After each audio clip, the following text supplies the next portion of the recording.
Assalamualaikum warahmatullahi wabarakatuh. Akhir-akhir ini perdebatan lintas agama di negeri ini lewat jalur medsos dihambat atau dihalangi oleh para penghujat atau penista agama. Orang-orang yang melakukan penistaan agama ini karena mereka pertama tidak mengerti bagaimana berdebat lintas agama secara ilmiah, yang akhirnya saling memahami dan saling mengerti dan menerima apa yang ada di dalam kitab sucinya. Kedua, karena ambisi ataupun karena apa? Karena ingin lebih menang, bukan agamanya tapi pribadinya.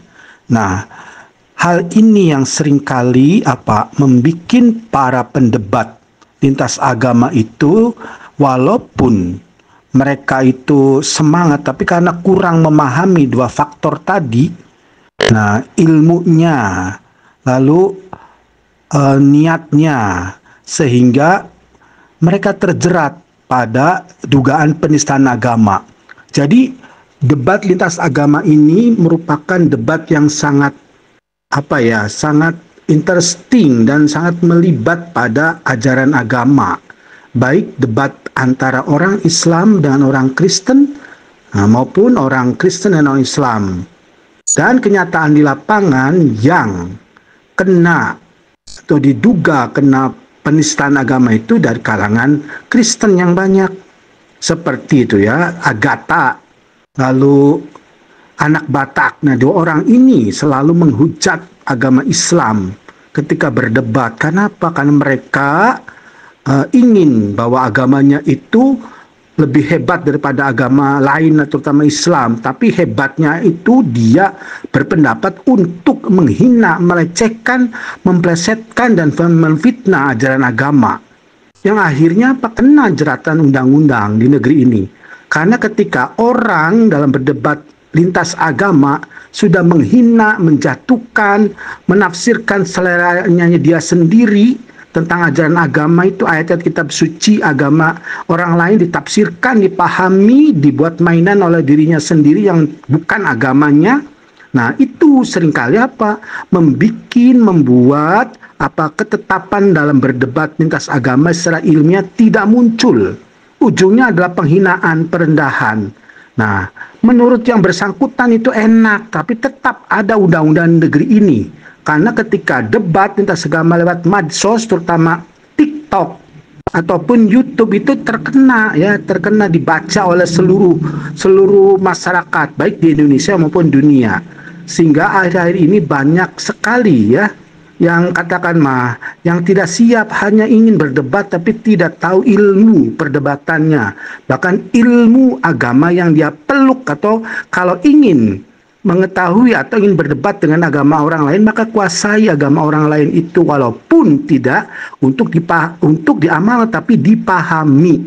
Nah, sehingga ketika ada perdebatan agama, nah di situ akan muncul satu pengakuan bahwa ini agree and disagreement, setuju dalam ketidaksetujuan, sekalipun secara sejarah, secara teologi sejarah, atau secara kajian naskah itu bertentangan. Nah maka itu adalah bagaimana iman, nanti larinya ke iman. Jadi sekalipun secara data sejarah ditemukan bahwa ada penyimpangan, ada pembalikan sejarah, kesalahan penulisan, tetap kalau orang beragama tersebut mengakui imannya, tetap ya sudah, itu selesai.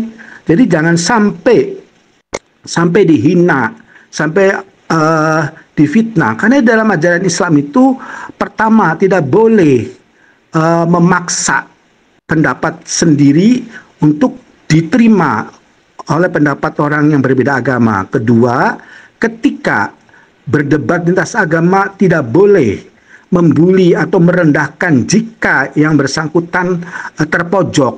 Nah, ketiga, bagaimana orang itu harus menguasai ajaran agama lain dengan standar yang dipahami mereka. Nah, ini namanya epose. Jadi epos itu metode bagaimana ketika mempelajari agama lain tetap dalam koridor agama mereka, bukan ditafsirkan seenaknya yang agama lain. Nah, ini yang sering terjadi di negeri kita ini, terutama para YouTuber, TikToker yang berdebat karena ada tujuan-tujuan tertentu.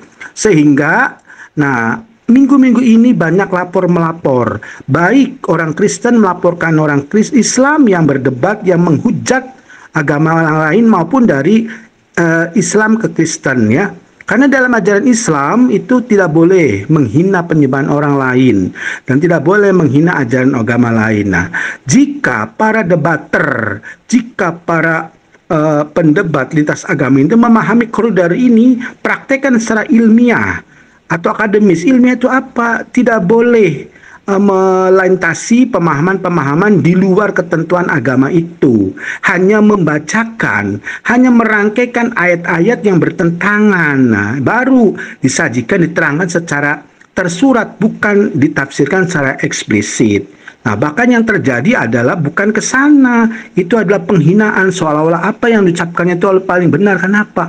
Karena mereka benci, karena mereka adalah tidak senang bahwa agamanya itu dianggap tidak benar atau agama sendiri yang paling benar. Nah, ini yang terjadi di negeri ini, terutama tadi para pendebat Kristen, ya, seperti Agatha. Bayangkan, ini Agatha seorang perempuan, itu mengatakan menghina Nabi kita, Nabi Muslim, ya.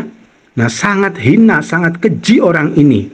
Nah, makanya dia sedang dilaporkan, ya, mudah-mudahan saja dikawal supaya ada pembelajaran, bukan berarti menjebloskan tanpa ada data. Makanya ketika orang mau berdebat harus siap mental, ilmunya, fisiknya, lalu attitude-nya dan yang lain-lain, sehingga tidak terjerat hukum penistaan undang-undang, penistaan penodaan agama. Demikian saja, mudah-mudahan bisa kita mendapatkan hikmah dengan banyaknya golongan orang yang aktif dalam perdebatan tapi dia masuk hotel pro dewa kejaksaan, ya. Sebagai kata akhir, wassalamualaikum warahmatullahi wabarakatuh.